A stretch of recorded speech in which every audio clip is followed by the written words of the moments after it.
Assalamualaikum warahmatullahi wabarakatuh.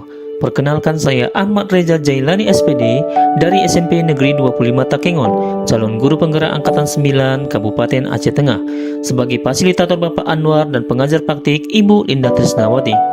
Pada video ini saya akan memaparkan demonstrasi kontekstual modul 1.4 penerapan segitiga restitusi. Segitiga restitusi merupakan proses menciptakan kondisi bagi murid untuk memperbaiki kesalahan mereka sehingga mereka bisa kembali pada kelompok mereka dengan karakter yang lebih kuat. Gosen 2004. Ada 3 tahapan segitiga restitusi. Pertama, menstabilkan identitas. Kedua, validasi tindakan yang salah. Ketiga, menanyakan keyakinan. Pada tahapan menstabilkan identitas dilakukan dengan berdasarkan prinsip membuat kesalahan adalah bagian dari proses pembelajaran, menggeser identitas gagal ke identitas sukses.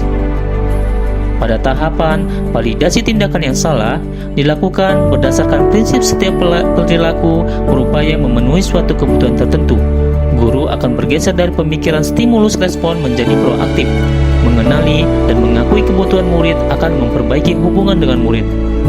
Pada tahapan menanyakan keyakinan dilakukan, murid akan diberi pertanyaan-pertanyaan bermakna untuk memunculkan motivasi secara intrinsik, mampu mengaitkan keyakinannya dengan tindakan yang salah. Kasus pertama, bullying. Eileen sedang berjalan menuju tempat duduknya di kelas, namun secara tidak sengaja menyenggol bangku Saputra yang sedang mengerjakan tugas. Hal tersebut membuat Saputra marah karena tugasnya tercoret dan mengejek Eileen bersama teman-temannya dengan mengatakan gendut. Itu membuat Eileen berlari keluar kelas dan menangis. Berikut penyelesaian masalah menggunakan segitiga restitusi.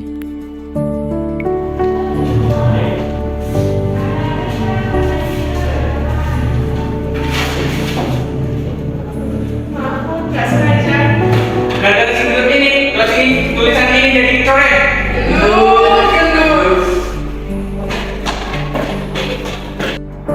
Assalamualaikum Pak. Waalaikumsalam, masuk nak.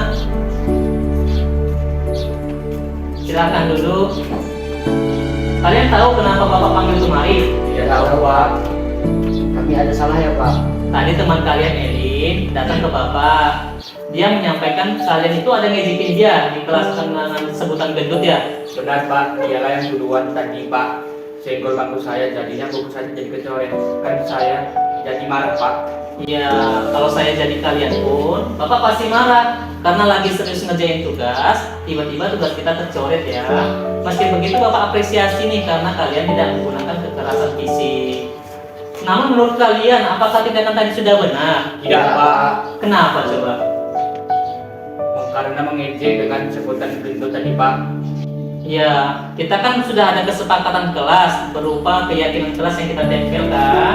Itu kan ada salah satunya tuh budaya 5S, senyum, sapa, salam, sopan dan santun. Meskipun teman kita tadi Eileen itu salah, harusnya kita tetap menggunakan bahasa yang sopan dan santun, menegurnya agar tidak melakukan hal tersebut lagi, ya kan? Nah, ini kan sudah terjadi, kalian sudah ngejek, sudah membuli. Kira-kira apa tindakan kita untuk memperbaikinya, nak? Bagaimana kalau kita sosialisasikan budaya bullying Pak, agar teman-teman kami itu bisa menyakiti orang lain? Ya, saya setuju sekali nih. Kalau memang itu kalian bisa terapkan, nanti saya akan bantu buatin materinya. Setelah itu nanti sama-sama kita sampaikan, khususnya kalian ke teman-teman, agar hal ini tidak terjadi lagi ya, nak? Ya Pak. Assalamualaikum warahmatullahi wabarakatuh.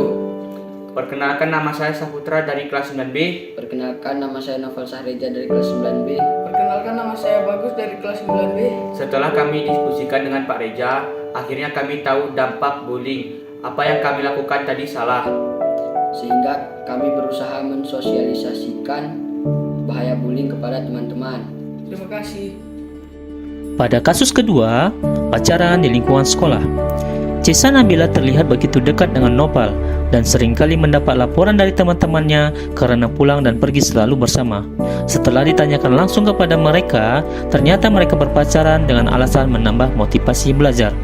Berikut penyelesaian masalah menggunakan segitiga restitusi. Assalamualaikum Pak. Waalaikumsalam, masuk nak. Silakan duduk. Benar Cesa. Ini Bapak lihat Cesa sama Nopal sudah semakin dekat kayaknya ya. Di dalam sekolah maupun pulang sekolah sepertinya barengan terus. Apa benar pacaran? Benar, Pak. Bisa ceritain ke Bapak nih, kok bisa ya pacaran sama Nopal? Pacaran sama Nopal membuat saya nyaman dan bahagia, Pak. Apalagi dapat perhatian dari Nopal, membuat motivasi belajar saya jadi bertambah. Sebenarnya kalau untuk motivasi sih Bapak setuju. Cuman pasti ada cara yang lain tuh nak. Karena saya khawatir ini pandangan orang ke Cesa itu jadi negatif. Karena yang namanya pacaran itu pasti ujung-ujungnya ke negatif. Meskipun saya percaya ke Cesa pasti tidak melakukan hal tersebut. Sebenarnya iya, Pak. Beberapa orang juga mulai bercerita saat kami dekat baik di sekolah maupun di luar sekolah. Bagaimana kalau Cesa ikut Bapak aja nih pembelajaran ekstrakurikuler marching band? Itu banyak teman-teman yang kiranya nanti bisa nambah motivasi belajar Cesa juga. Setuju, Pak. Saya juga ingin putus, Pak. Karena sepertinya banyak teman yang tidak suka melihat saya pacaran.